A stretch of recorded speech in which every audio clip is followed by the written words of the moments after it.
We're looking at trying to get people before they really, really desperately need help. People that are struggling day-to-day things, the people that are anxious and just really need someone to talk to. So pryd mae problemau iechyd meddwl yn dechrau, os maen nhw'n bryderus am rhywbeth, maen nhw'n dod ato ni a maen nhw'n gallu siarad am beth sy'n digwydd yn eu bywydau nhw cyn bod nhw'n gorfod troi i'r gwasanaeth iechyd.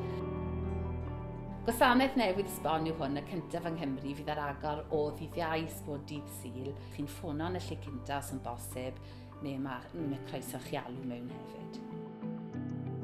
We're opening the sanctuary tonight, and this would not be possible without the collaboration with our partners, especially with Mind, Hafal, Dyfrdwy Police and the local authority.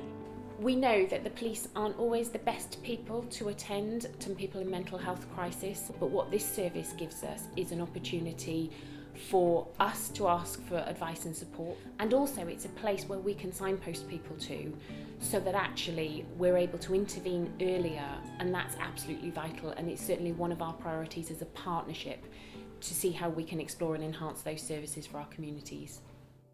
Mae'r llefydd fel hyn helpu fi lot I dod I cymysgu gyda pobl. Just in general, every time I got having a breakdown or just need a chat, I can have a chat with the people who work here and stuff. It makes a big difference, I feel.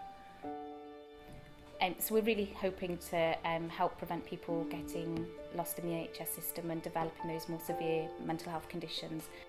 I ni wir yn gobeithio a ni'n digon hyderus bydd y gwasanaeth yma yn cyrraedd bobl cyn I bethau fynd yn rhy bell iddyn nhw.